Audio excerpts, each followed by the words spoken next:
Welcome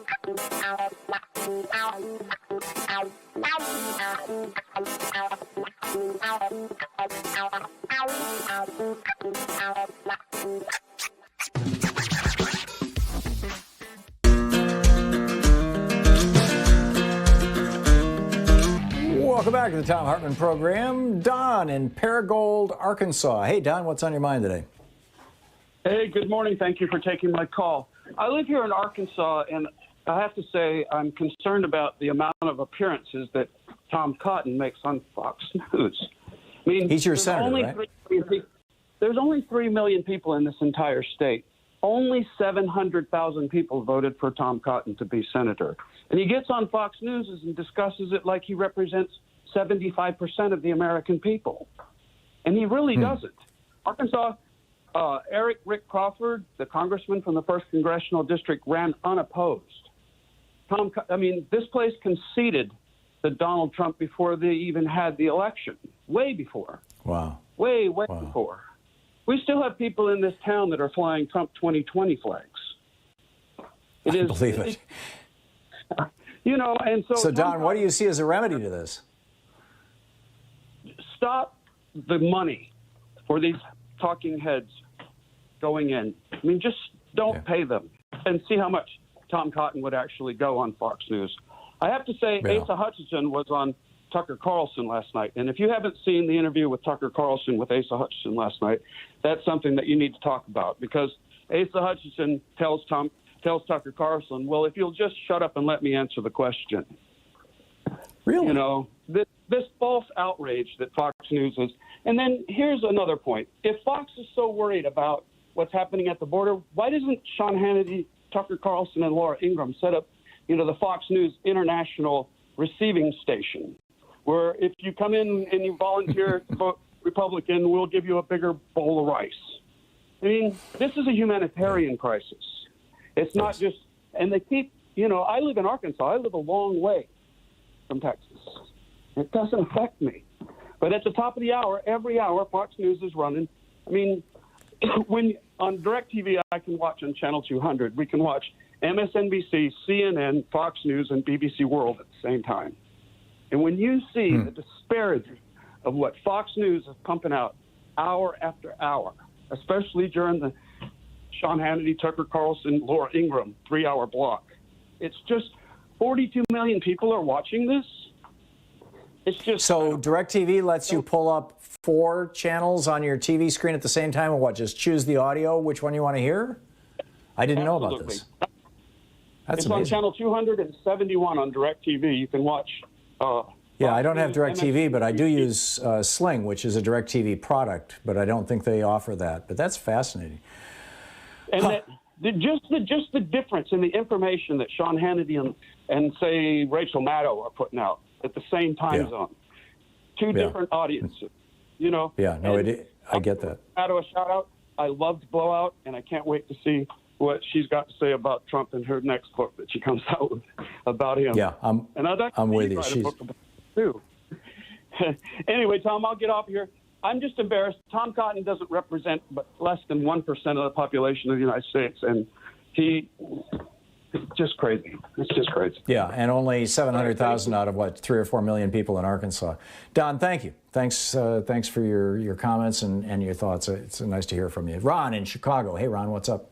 Yes, there's been a lot of coverage about the murder of George Floyd, but there was another story that happened a couple months ago. There was a hospital in Minnesota that issued a restraining order against a former employee, and the man went to get a gun permit from the police, and even though the permit was already, the restraining order was already issued, he was able to get a handgun and go back to the hospital and murder 5 people. I don't know if you've heard that story. That was that mass shooting from last week that you're talking about? No, I think it was back in maybe. I thought it was back in January. I thought it was before that. Okay, but it was this year. Yeah. I don't specifically track. Yeah, I mean there have been so many mass shootings; it's hard to keep track of them. So what's your point? Are the police responsible for that? They knew that there was that's a interesting. restraining order. Yeah, I doubt they could be sued because of qualified immunity and sovereign immunity, but you never know. You never know, and it's just another example of just the general insanity of our society, Ron. That we've got more guns than people in the United States, and we're the only developed country in the world now that has regular mass murders. Yeah, there was an item that said that since 2014 there has been almost 3,000 mass shootings. So that's an incredible number. It really is. I mean, and it all depends on how you define mass shootings. You know, what your threshold is. Typically, it's 4 people. Well, it says at least 4 people shot at the crime scene. Yeah. Okay. And thank you. Thank you, Ron. This is a crisis. Tess in Denver. Hey, Tess. Thanks for listening to Sirius XM. What's up? Hey, John. Oh, sorry. Hey, Tom. I'm so sorry. It's okay. I was just calling to talk about how in Colorado we are trying to pass a bail reform bill, and interestingly, Boulder, Colorado, has come out as like staunch kind of opponents. The chief of police in Boulder has been kind of spreading propaganda about what the bill would and would not allow, and how dangerous the streets would become, and all of this. And it's interesting because the sheriff was a part of the decision making around the construction of the bill, and so was the attorney general and the district attorney for Boulder. So it's been interesting to see, and it's also been interesting to see the community because there was just the Boulder shooting. And so now there is, like I testified on city council in Boulder last night because we have a friend who is a victim of, cash bail, pretrial, kind of oppression. And so I testified, and the response was very much like, this anti-criticism of police at all, right? Because there was a police officer who died, and I understand that, but it felt very much like an exploitation of the grief, right, for conservative and agendas. And so, because in Colorado, we have more people incarcerated in Colorado than any Western industrialized nation in the world right now. Yeah, well, and that's true of the United States more generally.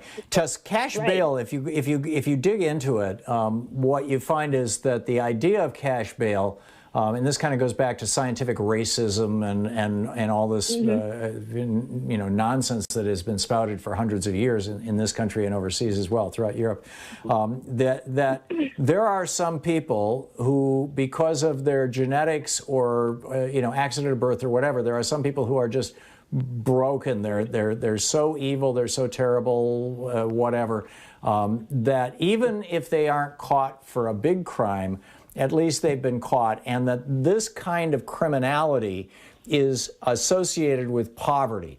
And because the criminal mind is also is so dysfunctional at being capable of functioning in society that therefore they essentially choose to live in poverty. And so the way to keep as many of these people, in quotes, these people, off the streets as possible is to put on cash bail, because cash bail principally hits low-income people. It hurts them the worst. And, pardon? So do you believe in cash bail? No, I don't. And what I'm saying is that the origin of the whole cash bail idea was this insane racist idea that poor people are poor because they've got poor genetics, and there's nothing you can do about it except oppress them, keep them down. And it doesn't even recognize the idea that society may have something to do with poverty, or that racism may have something to do with poverty, or that culture may have something to do with poverty. Instead, it's all, it's like all the responsibility for criminality is centered in the individual alleged criminal, and therefore cash bail. And the proponents of cash bail will say, well, we've got to figure out a way to protect society from people who we think committed a crime but have not yet been adjudicated. And, and the answer to that, of course, is, Well, the way you do that is you don't have cash bail, and if somebody is, so bad that they're probably going to reoffend while they're awaiting trial, you don't let them out. But then the proponents of cash bail come back and say, but wait a minute, how do you know? You're going to have to set the threshold. If you want to be really cautious, you're going to have to set the threshold really low, and you may end up keeping more people in jail. And then the rebuttal to that is, no, you have rational guidelines, and you may have some independent body that oversees this. And it's like, this debate has not happened in America. It's just starting. And as you've identified. And as part of that debate, we need to also discuss the bizarre and racist origins of this whole idea of cash bail. And the whole idea that poor people should be held to a different standard than rich people. Because if rich people are arrested for shoplifting or something, they bail themselves out in 10 minutes. Poor person, no, they're in jail for weeks. It's tied to housing as well. The criminalization of poverty and these homeless weeks that are going on across the city, the country as well. It's all tied in, with this criminalization that some people deserve homes and others don't. Absolutely. Absolutely. And that then gets back to this kind of bizarre pseudo-eugenics, and Donald Trump saying, I got great genes. That's why I'm it's just nuts. Tess, thank you.